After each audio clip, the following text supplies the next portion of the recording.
So now there are total 35 students. Some students are still joining. So up to the arrival of remaining students, we will have some discussion. So can anyone brief what we have studied in our first lecture?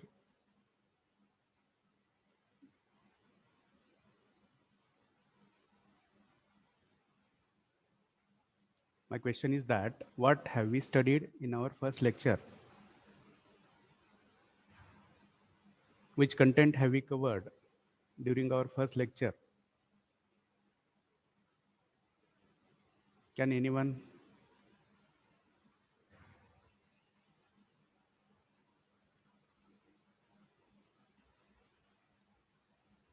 What is the number of our current lecture?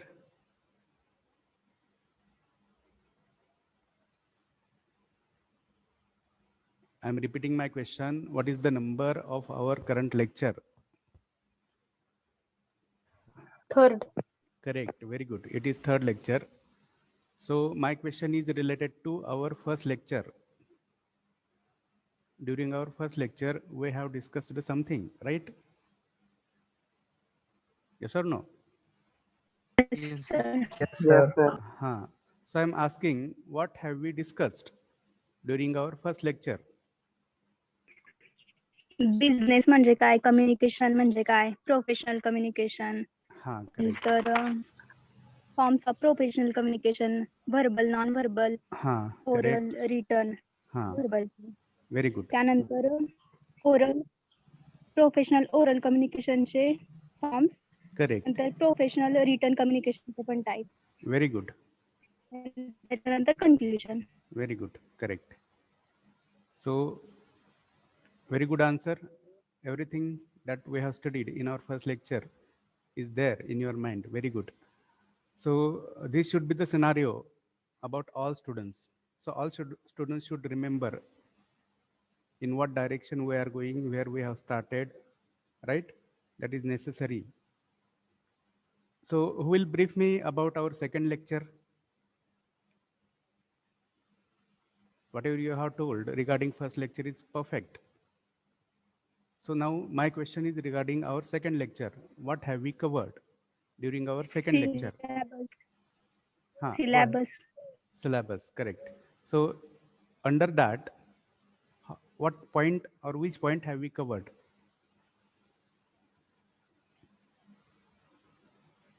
The first one is B1, right? See here, this is the same PPT which we are discussing. And the first slide that we have discussed is B1, right? I will scroll so that you will understand. Is it? Yes or no? Yes. So what is it about?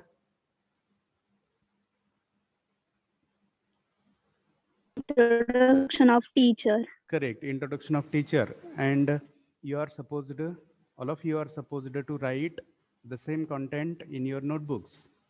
Is that clear? Yes or no? Yes, sir. After Yes, that, sir. we had gone for B2, that is vision and mission, right? And as we have discussed, this part will also be written by you in your respective notebooks. Okay. Then B3, that is handwritten syllabus of our subject. Yes or no? So in that, we have seen the examination scheme first, which is same as our communication skills of first semester, right? Yes or Yes, no? sir. Then we had gone for unit-wise discussion, means our 5 units and what the content of our 5 units is. Yes or no? And we had some brief introduction to each point of our each element in each unit. Are you clear? Yes, sir. Yes, Yes, sir. sir. So as far as our first unit, which is visible on the screen, we have discussed what pronunciation is, how it is related to presentation, or what is the impact of good pronunciation in presentation. Then we have discussed something regarding which the stages of presentation are. Yes or no? Then we had gone for second unit, which is group discussion, in which we have discussed some things regarding these pointers. Yes or no? So what meaning have you got of the word traits? Someone please go ahead and tell what are the traits? Traits evaluated or individual traits. What meaning have you got it? Out of it? Correct. Vaishishte, characteristics, features, qualities. Are you clear? Do you know there is one type of dictionary called thesaurus? माहिती आहे का कोणाला? Thesaurus नावाचा एक प्रकार आहे डिक्शनरीचा. कोणाकोणाला माहिती आहे? कोणी ऐकलंय का? No sir. ओके. तुमच्याकडे नोटबुक पेन आहे सध्या? Yes, Yes, sir. लिहून घ्या त्याचं स्पेलिंग मी तुम्हाला सांगतोय. थिसारसचं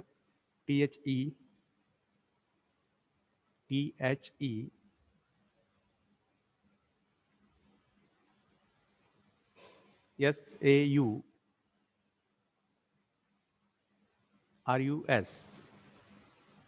Otherwise, I will type it in some another screen.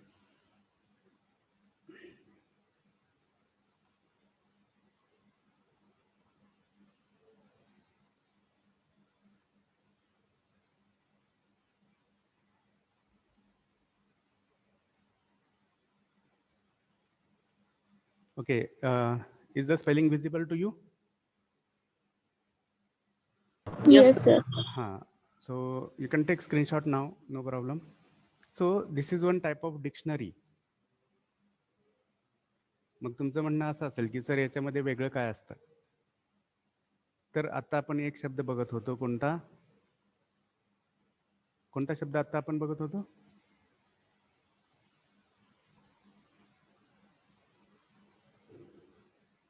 Traits, right? आणि त्याच्याचे या शब्दाचे सिनॉनिमस वर्ड्स कोणते कोणते सांगितले मी तुम्हाला? Characteristic, quality, features. Correct. Characteristics, qualities, features. Yes or no? तर अशा प्रकारची जी डिक्शनरी असते थिसॉरस नावाची, त्या डिक्शनरीमध्ये एका ठराविक शब्दाचे जेवढे सगळे सिनॉनिमस वर्ड्स आहेत तेवढे तिथं असतात. Maybe some 10, 15, 20 words are there for one word. So now tell me, if you have the knowledge of around 20 words, 15 words, 10 words of same category, same meaning, then will your language be rich or not? Will you have good command over language? Yes or no? Yes, sir. Yes, sir. किंवा मी तुम्हाला अजून एक शब्द सांगतोय, teacher. बघा नेहमी वापरतो आपण हा शब्द टीचर. कोणते कोणते वर्ड्स आहेत की ज्यांना तो अर्थ आहे, जवळचा अर्थ आहे? सर. ओके सर, ठीक आहे. अजून? प्रोफेसर. ओके ठीक आहे. प्रोफेसर. ओके ठीक आहे. Professor. Guider. Guide, very good. अजून? Do you know the word mentor?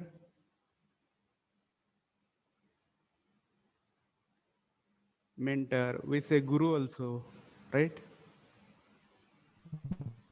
Then tutor, you know tutor? Then trainer. Are you getting or not?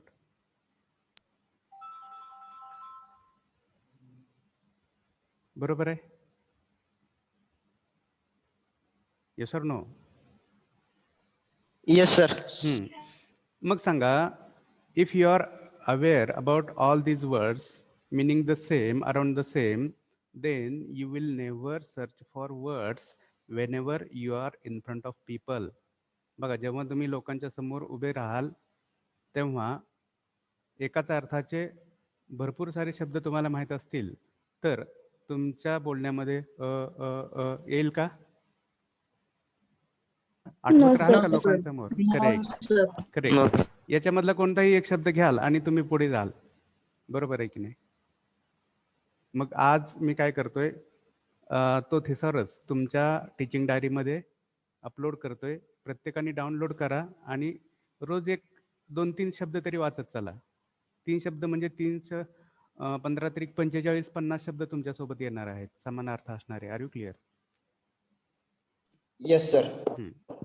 So let us go back to our actual discussion. Okay, then we had moved towards our third unit, that is personal interview. Is it visible? Yes, sir. Yes, sir. Okay. याच्यामध्ये आपण काही गोष्टी discuss केल्या की interview काय असतात, त्याचा purpose काय असतो, त्याच्यामध्ये फ्रिक्वेंटली आस्क्ड क्वेश्चन्स काय असतात, त्यांची उत्तरं किंवा उत्तरं देण्याच्या स्ट्रॅटेजीज कोणत्या असणार आहेत ते आपण शिकणार आहोत. Then unit 4 is writing practices second. In your first semester you have learned writing practices 1. In this semester there will be writing practices 2. Okay, and under that there are certain 3 points which we have briefed in our last lecture. Then unit number 5 is induction to soft skills. So here there are total 10 points and we had some discussion regarding these 10 points. I think we were here in our last lecture, correct? Am I right? Yes, sir. Yes. So let us go ahead for the actual discussion of our lecture number 3, that is the current lecture. Then here you can see the list of recommended books.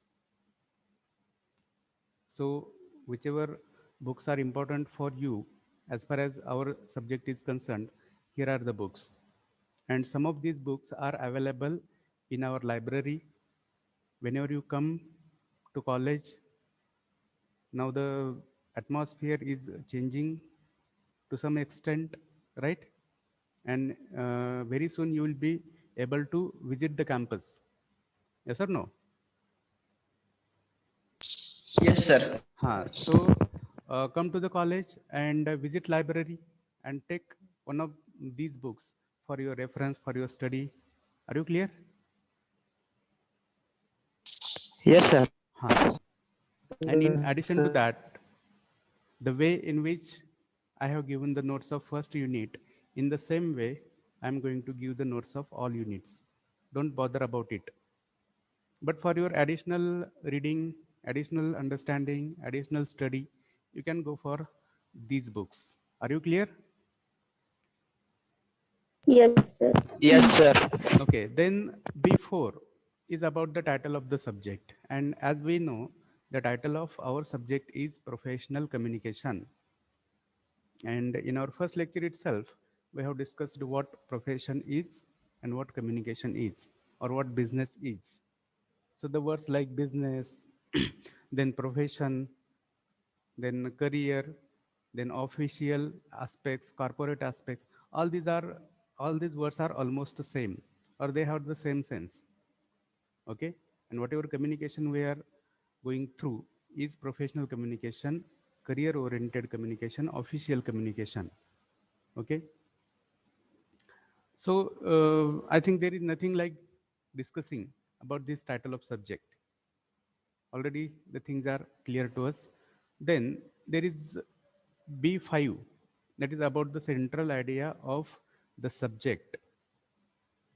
So as we have studied, as we have learned something in our first lecture, we have got to know what the central idea of this subject is, right? Central idea is nothing but the types of communication which exist in an organization. May it be private, may it be government organization. Are you clear? And whatever forms we have learned of oral as well as written communication, they are the central parts, central elements of our syllabus or of our subject. Is that clear?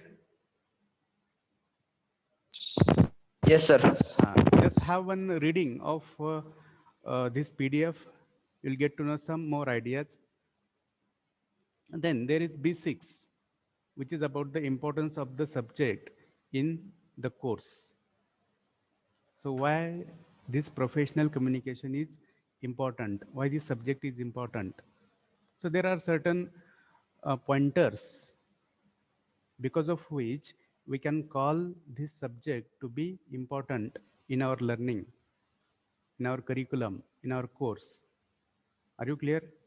Because simply to be a good professional, one needs to be good communicator. बघा एवढं सोपं करून सांगतो तुम्हाला मी की to be a good professional you need to be a good communicator.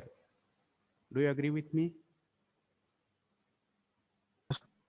Yes. Yes, sir. याच्यामध्ये कोणाला काही शंका आहे? No, sir. हां, No, तर sir. तोच एक बेस आहे या सब्जेक्टचा आणि तोच एक पॉईंट आहे की ज्यामुळं हा सब्जेक्ट आपल्यासाठी महत्त्वाचा ठरतो. Right? Then the next point is B7, that is subject objectives. See, all of us or we are following OBE, right? Do you know what OBE is? OBE. Do you know?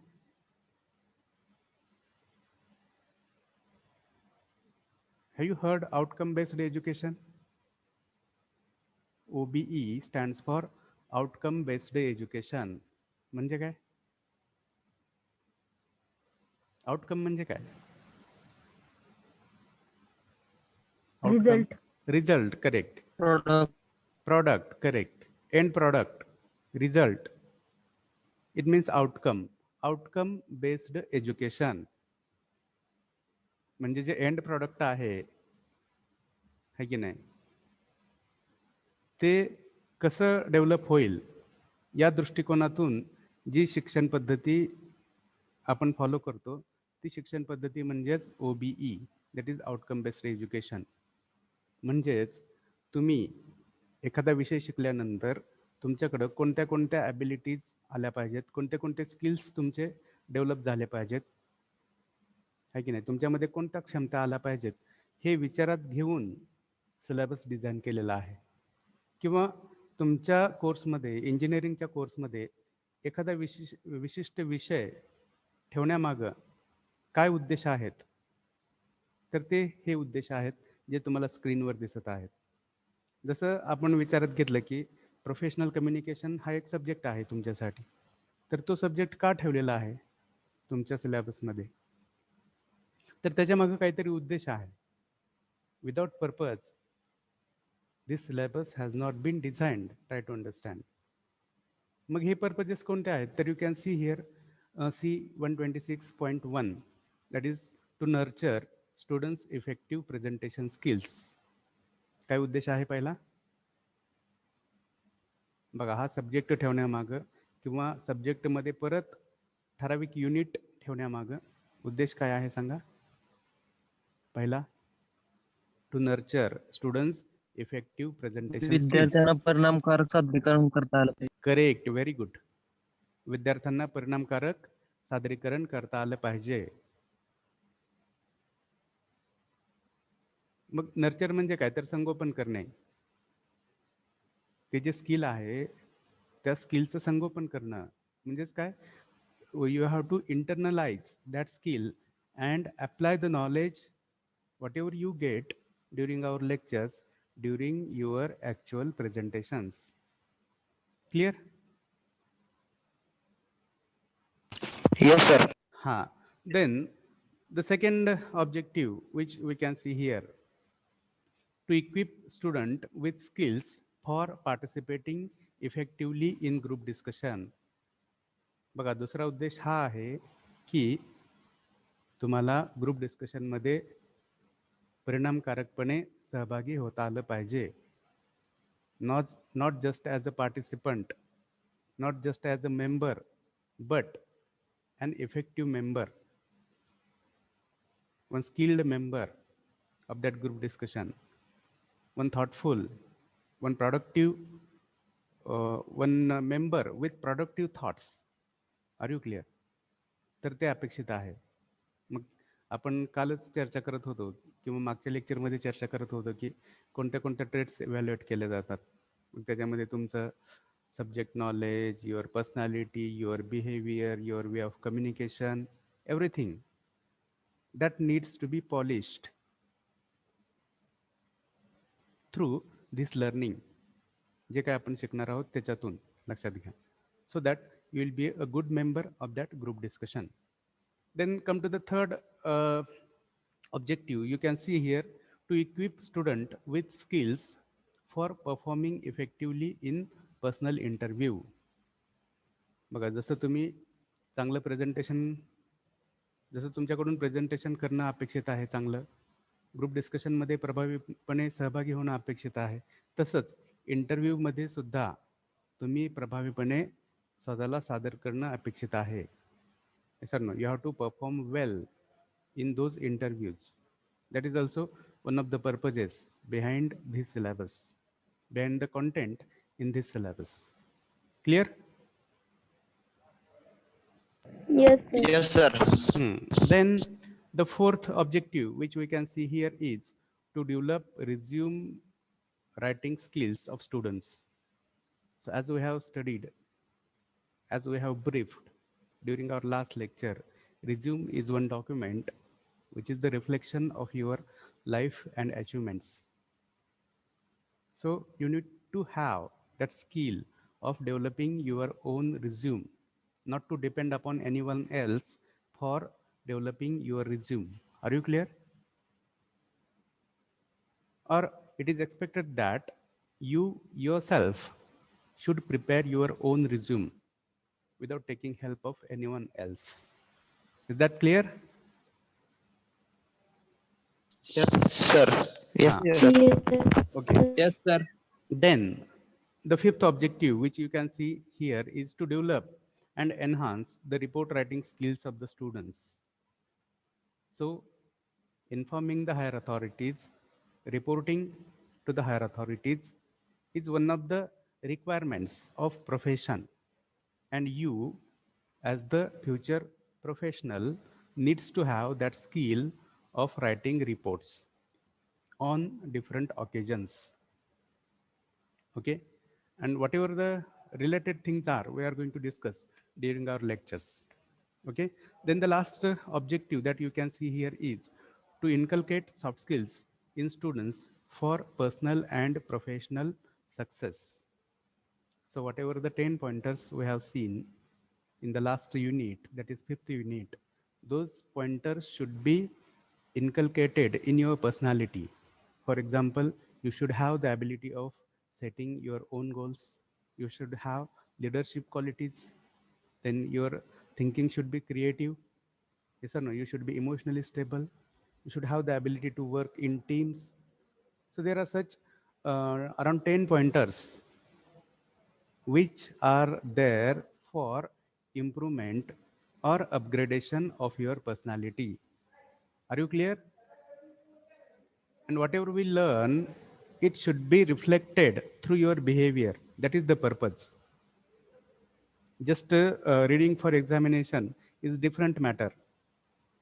And inculcating all the skills, knowledge, soft skills, hard skills in our personality is a different matter. Do you agree with me? Yes, sir. Because it is said that change in behavior is education. Do you agree with me? Education म्हणजे काय असतं, शिक्षण म्हणजे काय असतं, तर change in behaviour म्हणजे आपल्या वर्तनात झालेला बदल म्हणजेच आपलं शिक्षण. मग वर्तनात झालेला बदल म्हणजे काय, तर हे सगळे सॉफ्ट स्किल्स आपल्या पर्सनॅलिटीमध्ये वागण्या बोलण्यात आले पाहिजेत. किंवा जे काय हार्ड स्किल्स शिकताय, टेक्निकल स्किल्स शिकताय, त्याच्यातून तुमचे टेक्निकल इश्यूज किंवा टेक्निकल प्रॉब्लेम्स सॉल्व्ह झाले पाहिजेत. Yes sir no? बघा, तुमच्याकडे जर जेव्हा भविष्यामध्ये तुम्ही इंजिनियर आहात म्हणून कोणीतरी एक प्रश्न घेऊन येईल, तर तो प्रश्न सोडवण्याची क्षमता तुमच्याकडे असली पाहिजे की नाही? Yes, sir. Correct. That is what education is. तिथं आपण असं नाही म्हणायचं की अरे परीक्षेत होतं बरं का ते, आम्हाला अभ्यासाला परीक्षेचे पुरतं वाचलं आणि परत विसरून गेलो, आता काय ते बघावं लागेल. म्हणणार का असं? No sir. करेक्ट. तर बघा परत मग इथे एक छोटी गोष्ट सांगतोय की काही जण हे परीक्षार्थी असतात आणि काही जण ज्ञानार्थी असतात. आपण जे सगळे शिकणारे आहोत की नाही, त्याच्यामधले काही जण परीक्षार्थी आणि काही जण ज्ञानार्थी आहे की नाही. मग परीक्षार्थी असतात ते काय करतात, तुम्ही पण बघा स्वतःला विचारून, whether you are examination oriented or knowledge oriented. कोण टिकेल लाईफच्या स्ट्रगलमध्ये? कोण टिकेल सांगा बघू. Knowledge oriented. Correct, very good. जो कोणी नॉलेज ओरिएंटेड आहे, ज्यांनी स्वतःमध्ये बदल केलेला आहे, तो टिकणार आहे, लक्षात घ्या. आणि तेच या सगळ्यातून अपेक्षित आहे. Okay, let's go ahead for the next slide. It is subject outcomes. It will be B8, I think. B8, okay? There is one mistake. Instead of B8, it shows B7. Okay. So outcomes. Outcomes means results, as we have recently discussed. मग बघा, professional communication हा subject शिकून झाल्यानंतर तुमच्याकडून कोणत्या अपेक्षा आहेत, कोणते स्किल्स तुमच्याकडे असणं अपेक्षित आहे? तर पहिलं बघा, prepare good quality presentation and deliver it effectively. तुम्हाला काय करता आलं पाहिजे सांगा पहिल्या पॉईंटला धरून. प्रोफेशनल कम्युनिकेशन हा सब्जेक्ट शिकल्यानंतर तुम्हाला काय करता आलं पाहिजे? आपल्याला प्रेझेंटेशन चांगलं देता आलं पाहिजे आणि ते सादर करता आलं पाहिजे. करेक्ट. आपल्याला प्रेझेंटेशन बनवता आलं पाहिजे आणि ते सादर पण करता आलं पाहिजे. मग प्रेझेंटेशन बनवणं म्हणजे थोडक्यात काय, तर आजकाल आपण एकच टूल वापरतोय त्यासाठी. कोणतं? मायक्रोसॉफ्ट पॉवर पॉईंट प्रेझेंटेशन, की जे सध्या मी पण वापरतोय, तुम्ही पण बघत आहात, आहे की नाही. मग त्याच्यामध्ये पहिली पीपीटी कोणती असली पाहिजे, दुसरी कोणती असली पाहिजे, तिसऱ्यामध्ये कोणता कंटेंट असला पाहिजे, ते अजून चांगली कशी करता येईल, इफेक्टिव्ह कशी करता येईल, त्याच्यामध्ये फॉन्ट साईज कोणता वापरला पाहिजे, कलर्स कोणते कोणते वापरले पाहिजेत, कोणते टाळले पाहिजेत, आहे की नाही. मग या सुद्धा गोष्टी सगळ्या स्किलच्या आहेत की नाही. का तुम्ही व्हाईट बॅकग्राऊंडच्या अगेन्स्ट येलो कलर वापरणार फॉन्टचा? No sir. कळतंय का मी काय म्हणतोय? बघा, थोडक्यात सांगतोय तुम्हाला. व्हाईट बॅकग्राऊंडच्या अगेन्स्ट येलो कलर दिसतो का उठून, किंवा वाचता रिडेबल आहे का तो? No sir. सिंपल नो गोष्ट. सर. हां, मग हेच छोटे छोटे डिसिजन्स तुम्हाला घेता आले पाहिजेत. किंवा फॉन्ट टाईप कोणता ठेवावा की जो आकर्षक असेल, चांगला वाटेल वाचायला. बऱ्याच वेळा कर्सिव पण आपल्याला माहिती आहे की वेगवेगळे फॉन्टचे टाईप्स असतात. टाइम्स न्यू रोमन, कॅम्ब्रिया वगैरे वगैरे भरपूर सारे आहेत. मग त्याच्यातला कोणता ठेवावा, कोणता चांगला वाटतोय, हे पण एक स्किल आहे छोटंसं, आहे की नाही. आणि त्याच्यामध्ये रीडर सायकोलॉजी लक्षात घेणं गरजेचं आहे. रीडरला कोणतं चांगलं दिसतंय ते कळतंय. नाहीतर मग बघा, कुठेतरी इफेक्ट लॉस होत असतोय. आणि आजकाल माणसं खूप चुजी आहेत, रीडर्स पण चुजी आहेत, ऑडियन्स चुजी असतोय, आहे की नाही. काय चांगलं काय वाईट बघत असतोय. इव्हॅल्युएटर्स असतात, ऑब्झर्वर्स असतात, ते बघत असतात कसं केलंय, त्याच्यामध्ये जीव ओतलाय की नाही तुम्ही, आहे की नाही. जीव ओतणं कळतंय. Yes sir. हां यस सर. हां, मग ते बघितलं जातं की उगीच आपलं काहीतरी करून आणलंय. किंवा ऑर्गनायझेशनमध्ये काम करत असताना पण तुमचा बॉस बघत असतोय. तुम्हाला समजा प्रेझेंटेशन बनवायला सांगितलं आणि बॉस परत बघतात ते कसं केलंय तुम्ही. मग चांगलं की वाईट हे बॉस कशावरून ठरवतात, तर याच सगळ्या गोष्टी बघतात ज्या मी तुम्हाला आत्ता सांगितल्या. बघा, ही सुद्धा एक स्किल आहे. आणि त्याच्या पलीकडं डिलिव्हरी इज व्हेरी इम्पॉर्टंट. नाहीतर नुसतंच प्रेझेंटेशन खूप चांगलं बनवलंय आणि बोलता येत नाही, उच्चार स्पष्ट नाहीत, ग्रामरचा सेन्स नाही आहे बोलण्यामध्ये, आहे की नाही, पॉजेस नाही आहे की नाही, आवाजामध्ये चढ उतार नाही आहेत, रिदम नाही आहे, तर या पण किंवा बॉडी लँग्वेजचा कुठंच वापर नाही आहे, ह्या गोष्टी असतील तर that presentation will lose its effect. Do you agree with me? Yes sir. Yes, sir. या सगळ्या गोष्टी आपण याच्यामध्ये शिकणार आहोत आणि एकदा शिकल्यानंतर तुम्हाला ते करता आलं पाहिजे. That is expected. Then come to second outcome, participate effectively in group discussion. बघा, हा कोर्स शिकून झाल्यानंतर तुम्हाला कोणत्याही समूह चर्चेमध्ये परिणामकारकपणे सहभागी होता आलं पाहिजे किंवा तुमचं अस्तित्व हे उठून दिसलं पाहिजे त्या प्रेझेंटेशनमध्ये, सॉरी त्या ग्रुप डिस्कशनमध्ये. और your speciality should automatically get reflected in that group discussion. That is expected. मग हे सगळं कधी शक्य आहे? Whenever we follow all parameters of effectiveness. So what the parameters are, what the parameters of effectiveness are, we are going to learn during our lectures. Is that clear?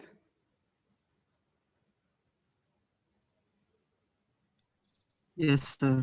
Yes, Then sir. the third outcome, perform effectively in personal interview. Interview मध्ये पण आपल्याला चांगलं perform करता आलं पाहिजे. इंटरव्ह्यूअरला वाटलं पाहिजे, त्या सिलेक्शन टीमला वाटलं पाहिजे की you are the only one to whom they were waiting for, आहे की नाही. ज्या कोणाची वाट बघत होते ते तुम्हीच आहात असं त्यांना वाटलं पाहिजे. कोणाला? इंटरव्ह्यूअर्सना. इंटरव्ह्यूअर्स.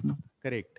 त्या एम्प्लॉयरला, त्या टीमला असं वाटलं पाहिजे की हाच आपल्याला हवा तो कॅन्डिडेट आहे. मग त्यासाठी सगळं काय, तर हार्ड स्किल्स तर तुमच्याकडे असणं आवश्यकच आहे की नाही. सगळे टेक्निकल प्रॉब्लेम सोडवण्याचं कौशल्य तुमच्याकडे असलं पाहिजे, प्रॅक्टिकल प्रॉब्लेम सोडवण्याचं कौशल्य असलंच पाहिजे.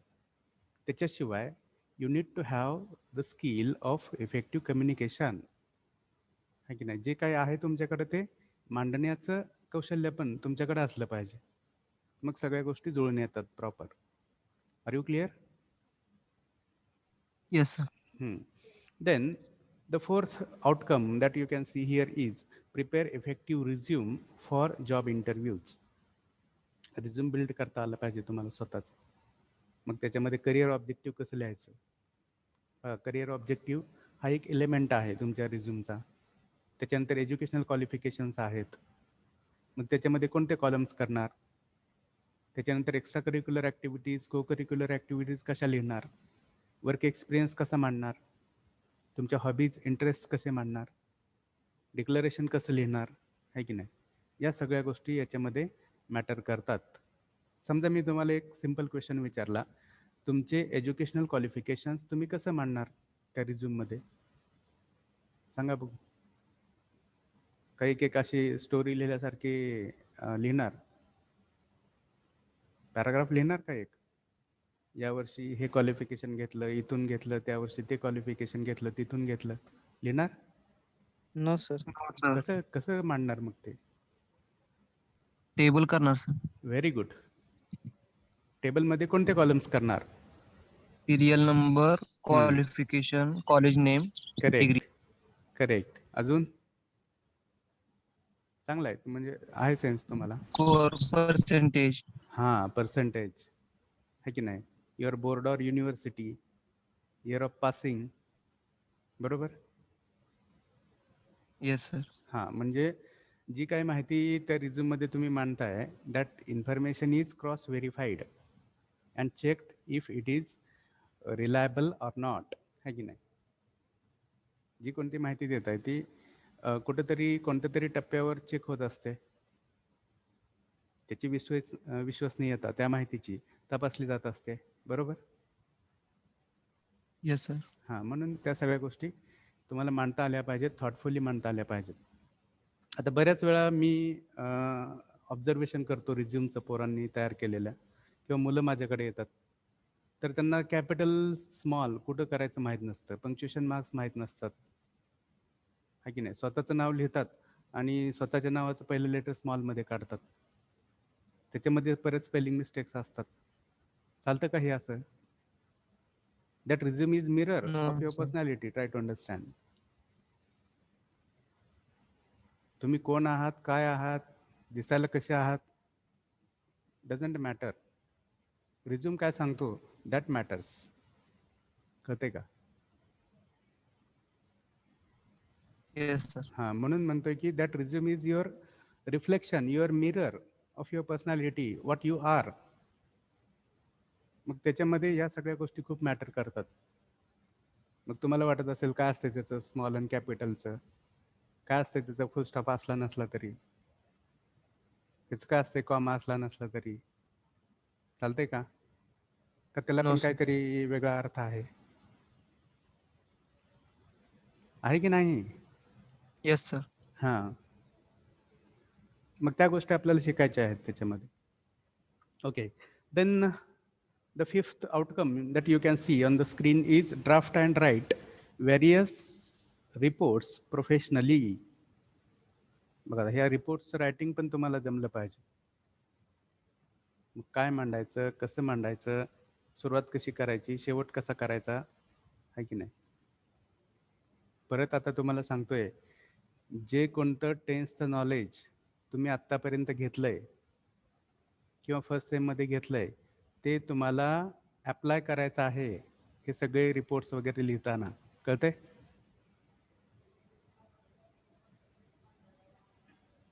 का सिम्पल प्रेझेंटच्या ठिकाणी परफेक्ट प्रेझेंट करणार, परफेक्ट प्रेझेंटच्या ठिकाणी फ्युचर परफेक्ट करणार, चालतंय का तसं काही पण केलं तर?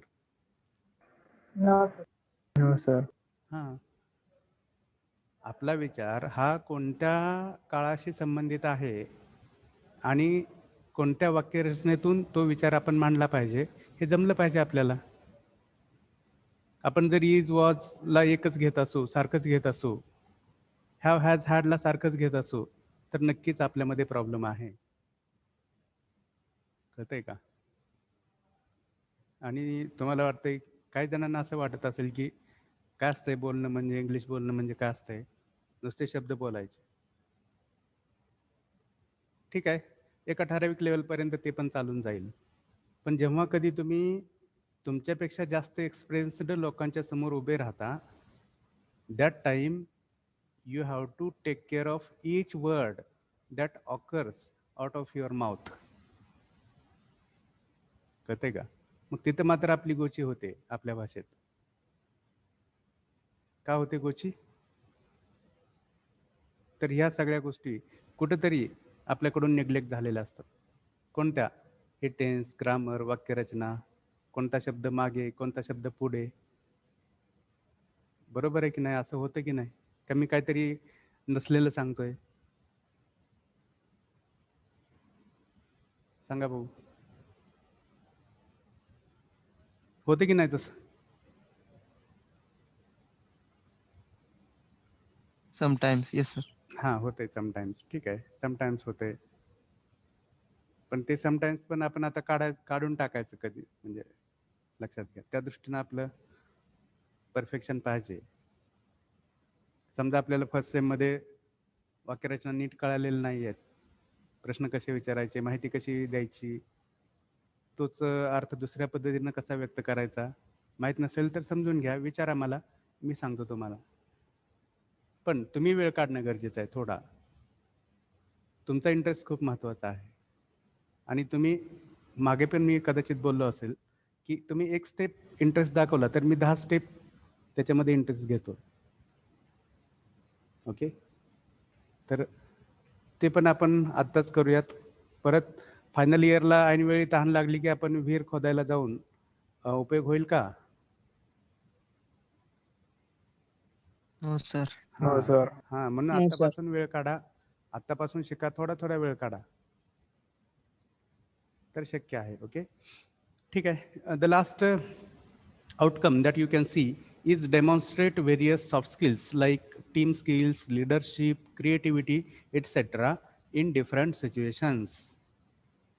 बघा, हे जे सॉफ्ट स्किल्स आहेत ते केवळ वाचून सोडून द्यायचे नाहीत, तर ते तुमच्या व्यक्तिमत्वाचा एक भाग झाले पाहिजेत आणि जेव्हा जेव्हा तसे प्रसंग येतील त्या प्रसंगामध्ये ती कौशल्य तुम्ही दाखवली पाहिजेत. आता जसं की टीम स्किल्स आहे. टीम स्किल्स म्हणजे काय, तर समूहामध्ये काम करणं, टीममध्ये काम करणं.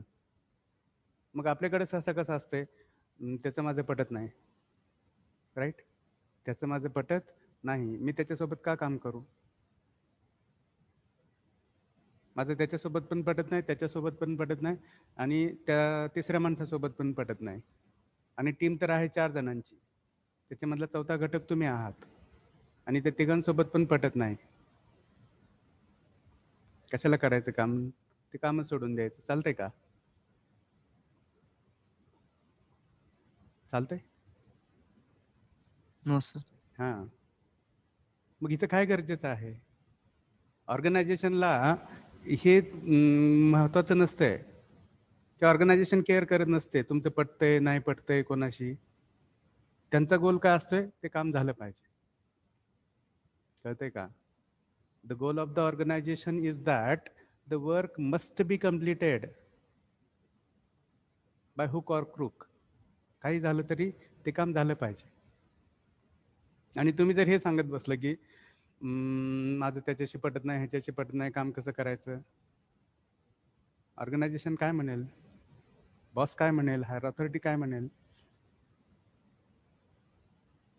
आहे की नाही? कुठेतरी असं म्हणेल, तू पण जा आणि तुझे ते कलिग्स पण जावा तुम्ही. कळतंय का? कळतंय? Yes, sir. हां. कारण का, कुठेतरी हा परत सेल्फिशनेस असतो, लक्षात घ्या. ऑर्गनायझेशन्स पण सेल्फिश असतात. त्या काही कोणाला पण असं संधी देण्यासाठी आणि कोणाचा पण उद्धार करण्यासाठी असतात का ऑर्गनायझेशन्स? बघा, थोडासा विचार करा. हे पण आपल्याला कुठेतरी No. कळायला पाहिजे. ऑर्गनायझेशन्स सेल्फिश असतात आणि त्यांना पाहिजे ते काम झालंच पाहिजे, ही त्यांची अपेक्षा असते. मग काय त्याच्या मागं मोडतोड करावी लागते, काय घडामोडी कराव्या लागतात, किती काम करावं लागतं, याचं देणं घेणं त्यांना नसतं. ते झालं पाहिजे म्हणजे झालं पाहिजे. आणि आपण पण तीच मेंटॅलिटी डेव्हलप केली पाहिजे स्वतःची, की करायचं आहे आपल्याला, काही झालं तरी ते काम करायचं आहे, संपवायचं आहे. Getting or not? आणि ते जेव्हा तुम्ही काम संपवत असता तेव्हा तुमचा एक्झिस्टन्स त्या ऑर्गनायझेशन मधला हा फर्म होत असतो, हे लक्षात घ्या. तुम्ही पण टिकून राहत असतात एक एम्प्लॉई म्हणून. कळते का? म्हणजेच काय, तर जेव्हा ऑर्गनायझेशन टिकत असते तेव्हाच त्यामधली लोक पण टिकत असतात. कळते की नाही? ऑर्गनायझेशनला जर अस्तित्व नसेल तर त्याच्यामधल्या लोकांचं काय अस्तित्व असणार आहे? कळते? Are you getting or not? Yes, sir. आपल्या आजूबाजूला विचार करा.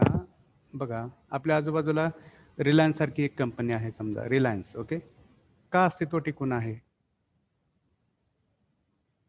कारण त्या कंपनीमधले लोक काम करत आहेत म्हणून. पटते का? Yes, sir. हां. मग तेच प्रिन्सिपल सगळीकडे लागू आहे, लक्षात घ्या. तेच तत्व सगळीकडे ॲप्लिकेबल आहे. कळते?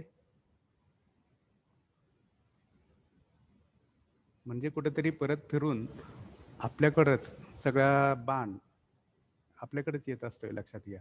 आपण कसे आहोत त्याच्यावरच सगळं ठरत असतंय. मग याच्यामध्ये लिडरशिप आहे. लिडरशिप स्किल्स दाखवणं म्हणजे काय, तर पुढाकार घेणं प्रत्येक कामामध्ये. नाहीतर हे माझं काम नाही, कसं करू, हे मला जमतच नाही, मी कधी केलंच नाही. पण ह्याच्यामध्ये पण असे काही जण असतात की चला आपण कधी केलं नाही ना, आता पहिल्यांदा करून बघू कसं काय असतंय ते. असा किती जणांचा अप्रोच असतोय? बघा, मागं मी एक गोष्ट तुम्हाला बोललोय की our subject is just for making you aware and sharpening your sensibilities. तुमच्या जाणीवा जागृत करणं हा आपल्या सब्जेक्टचा एम आहे समजा, किंवा सेंटर आहे. तर असे किती जण असतात आपल्यामध्ये की समजा एखादी गोष्ट कधी केलेली नाही आहे, तरी पण करू आता चला, काही गोष्टी चुकल्या तर ठीक आहे, चुकू द्या, पहिली स्टेप आहे की नाही. तो अप्रोच आपण डेव्हलप करणं गरजेचं आहे. It is your soft skill.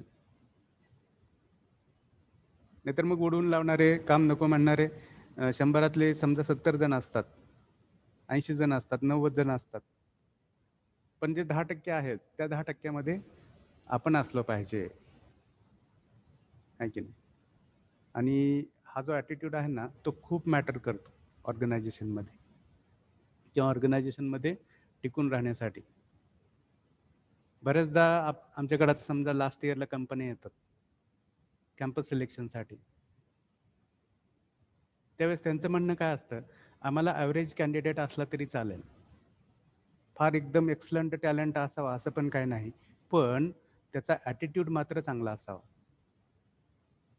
कळते का? ही फार महत्त्वाची गोष्ट आहे. शिकण्याची, स्वतःमध्ये बदल करण्याची ॲटिट्यूड त्याच्यामध्ये असावी, असं त्यांचं म्हणणं असते. असं का? म्हणजे ॲटिट्यूड चांगला असेल तर माणूस शिकू शकतोय, बदल होऊ शकतात, क्रिएटिव्ह काम होऊ शकते. पण ॲटिट्यूड खराब असेल, आहे की नाही, तर पुढे प्रगतीचे मार्ग बंद होतात, लक्षात घ्या. किंवा प्रश्नावर सोल्युशन मिळत नाही. कळतंय? Are you getting Yes, what I sir. Am Yes, trying to sir. Say? हां, Yes, sir. Very good. Okay, तर हे तुमच्याकडून सगळं अपेक्षित आहे बघा. ठीक आहे, let's go ahead for the next slide. What is visible on the screen now? Yes, sir. Okay, what is visible? Part C. Part C, C1, that is 100 syllabus of the unit. मग आता आपण subject कडून कशाकडे आलो? Subject syllabus कडे आलो. आता syllabus कडून प्रत्येक युनिट कडे जातोय, म्हणजे लार्जर टू स्मॉलर आपली जर्नी सुरू आहे. कळते सगळ्यांना हे आता? Is it understandable? Yes, Yes. Yes, sir. बघा, सिलेबस बघितल्यानंतर आपण आता इंडिव्हिज्युअल युनिट कडे आलेलो आहे. मग आता पहिल्या युनिट आपलं कोणतं आहे, तर it is presentation skills. And what is the content? You can see here whatever we have discussed. मग तो कॉन्टेंट पहिल्यांदा लिहून काढायचा वहीमध्ये. त्याच्यानंतर परत बघा, C2 is assignment questions or MCQs. So here we come to know what type of questions are asked in the examination on the first unit. बघा, पहिल्या युनिटवर कोणत्या कोणत्या प्रकारचे प्रश्न विचारले जातात ते आपल्याला इथे कळतंय. मग आता तुम्हाला युनिव्हर्सिटी एक्झाम तर नाही आहे, लक्षात घ्या. जे काय आहे ते ISC आहे. जसं तुम्ही लास्ट टाइम 3 ISCs दिलेल्या आहेत कम्युनिकेशन स्किलच्या, किंवा UT दिलेल्या आहे समजा, तर त्याच्यामध्ये कशा प्रकारचे प्रश्न असू शकतात या पहिल्या युनिटवर? तर बघा, you can see here question number 1, what is pronunciation, explain the need of good pronunciation, किंवा explain stress and intonation with their types, or what is group discussion, explain any 2 individual traits evaluated during group discussion. And the fourth question, explain various steps in the process of presentation. अशा प्रकारचे प्रश्न प्रत्येकी 5 मार्कासाठी विचारले जाऊ शकतात. कोणत्या टेस्टसाठी? For your ISC. Are you clear? Yes, sir. Yes, sir. Then now let us go ahead for the next slide, which is about the title of the unit. The way in which we have seen about the title of the subject, in the same way this point is there about the title of the unit. So the title of the unit is presentation skills. So what presentation is and what skills are, we can understand. So that is what is there in these 5-6 lines. Are you clear? Yes, sir. Then there is C4. It is about the central idea of the unit. Central idea of the unit. मग जसं आपण मागे बघितलं की central idea of the subject, in the same way what is the central idea of this unit? So we can say presentation skills is the central idea of this unit. ठीक आहे, मग त्याच्याशी रिलेटेड काही गोष्टी असतील याच्यामध्ये, you can understand it. कळतंय?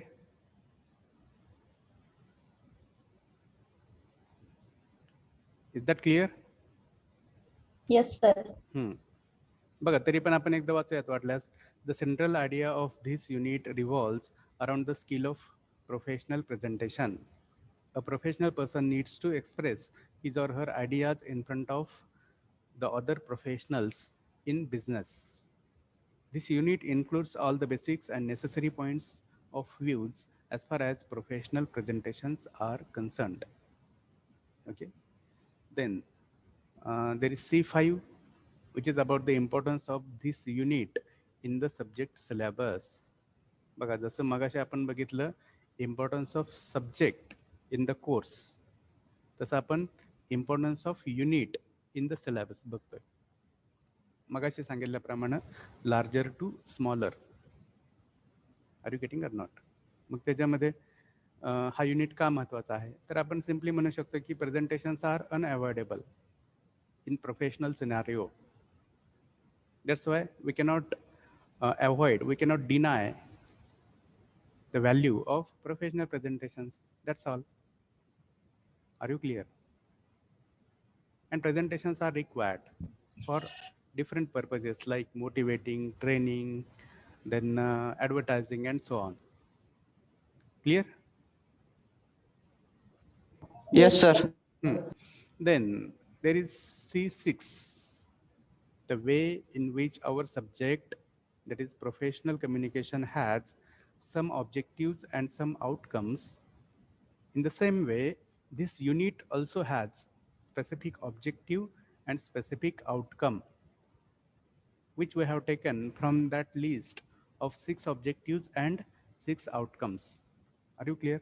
मग याच्यामध्ये बघा पहिला दिसतोय तुम्हाला C126.1, that is to nurture students' effective presentation skills. That is the objective behind our first unit.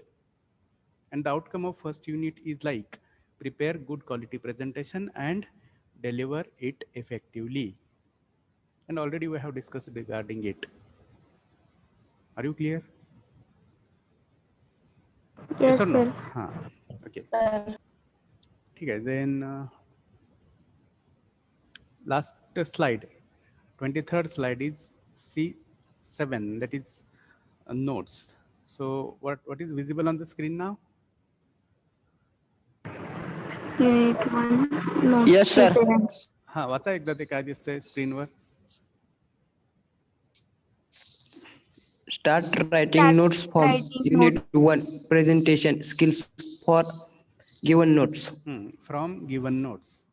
मग या नोट्स तुम्हाला मिळालेल्या आहेत युनिट 1च्या? Yes or no? Yes, sir. Yes, sir. Yes, sir. Correct. मग काय करायचं बघा, मी परत एकदा रिपीट करतोय. या प्रेझेंटेशनमध्ये ज्या आधीच्या स्लाइड्स आहेत 22, त्या स्लाइड्स लिहून काढायच्या वहीमध्ये आणि त्याच्यानंतर जी PDF आहे युनिट 1च्या नोट्स त्या लिहायला सुरुवात करायचं.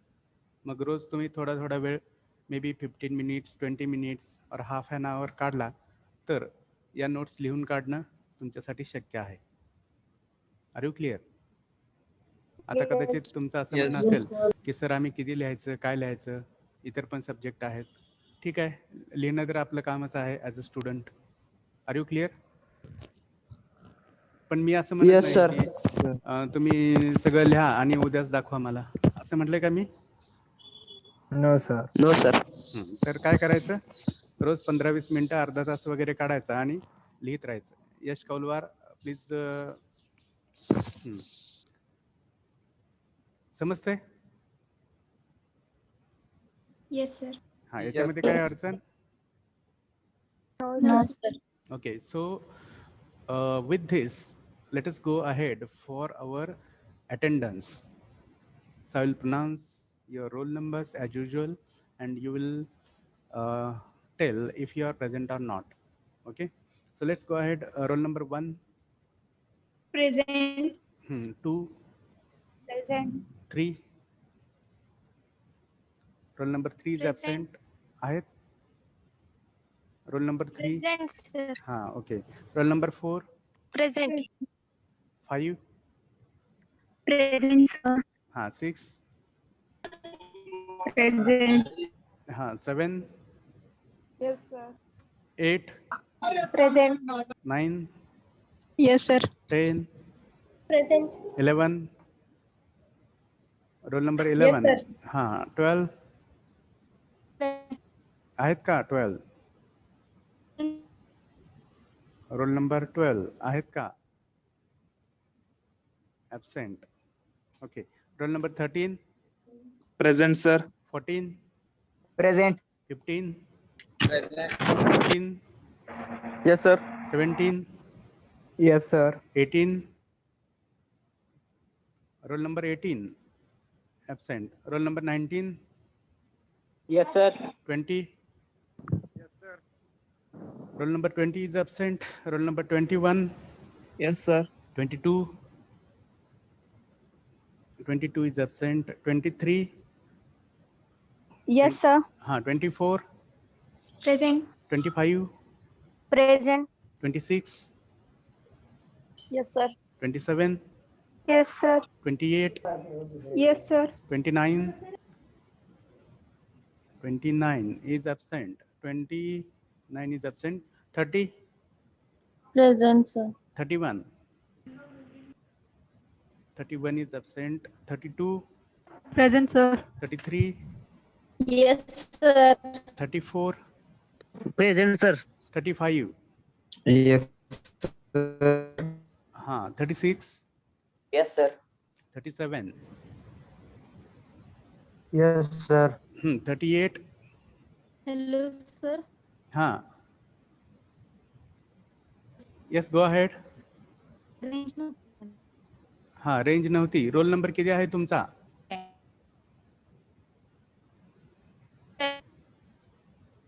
अजून पण तुमचा आवाज येत नाही. Roll number 12. ओके 12. ठीक आहे. Okay, roll number 38. Is he और शी प्रेझेंट? रोल नंबर 38 ॲब्सेंट आहेत. ठीक आहे. 39. Present, sir. Okay. 40. Present, sir. 41. Present, sir. 42. Yes, sir. 43. Present, sir. 44. Present, sir. 45. Yes, sir. 46. Present, sir. 47. Present, sir. Okay, 48. Present, sir. 49. Present. 50. Yes, sir. 51. Present, sir. Okay, 52. Present, sir. 53. Yes, sir. 54. Yes, sir. 55. Present. 56. Yes, sir. 57. Present, sir. 58. Present, sir. 59. Yes, sir. 60. Roll number 60. 60 is absent. Okay, 61. Yes, sir. 62. Present. 63. Yes, sir. 64. Present, sir. Okay, 64 is the last one, right? Nice, sir. 66 number. Okay, 65. 65 is absent and 66. Hello, sir. 65. 65 present, sir. Okay, 65 present आहेत. 66. Yes, sir. Present. Okay, present आहेत. So I'm repeating the absent numbers once again.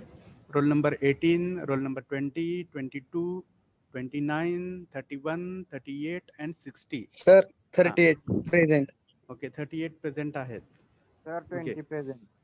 अजून कोणाचं काही? 20. Roll number 20 आहेत का present? Yes, sir. What is your name? Akshay Gadge. Okay, ठीक आहे. Okay, अजून कोण? Roll number 18, 22, 29, 31 and 60. ठीक है. So thank you everybody for your patience, your listening, your understanding and cooperation. Whatever the remaining things are, we will discuss in our next lecture. Up to then, thank you.